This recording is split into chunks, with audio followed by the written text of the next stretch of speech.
नमस्कार बच्चों, आज मैं आप लोगों के लिए बड़े भाई साहब नामक पाठ लेके आई हूँ। आप लोग सिर्फ वीडियो को देखिए और सुनिए, ठीक है। छोटे छोटे भागों में विभक्त करके मैं बनाऊँगी पाठ का, आप लोग सुन लीजिएगा। मेरे भाई साहब मुझसे 5 साल बड़े, लेकिन केवल 3 दर्जे आगे। उन्होंने भी उसी उम्र में पढ़ना शुरू किया था जब मैंने शुरू किया, लेकिन तालीम जैसे महत्व के सामने वह जल्दबाजी से काम लेना पसंद न करते थे। इस भवन की बुनियाद खूब मजबूत डालना चाहते थे, जिस पर आलीशान भवन बन सके। 1 साल का काम 2 साल में करते थे, कभी कभी 3 साल भी लग जाते थे।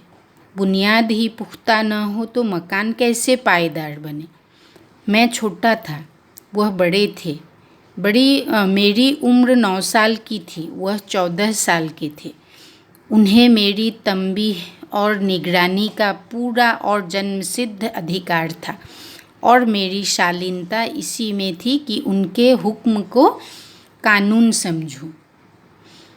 वह स्वभाव से बड़े अध्ययनशील थे, हरदम किताब खोले बैठे रहते, और शायद दिमाग को आराम देने के लिए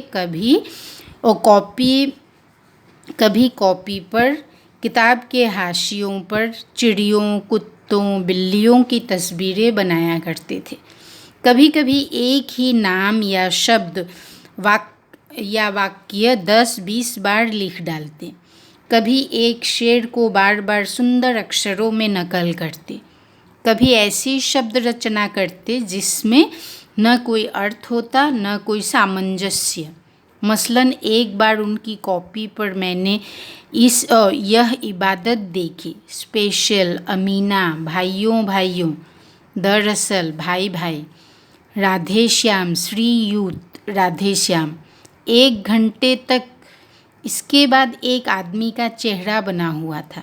मैंने बहुत चेष्टा की कि इस पहेली का कोई अर्थ निकालूं, लेकिन असफल रहा और उनसे पूछने का साहस न हुआ।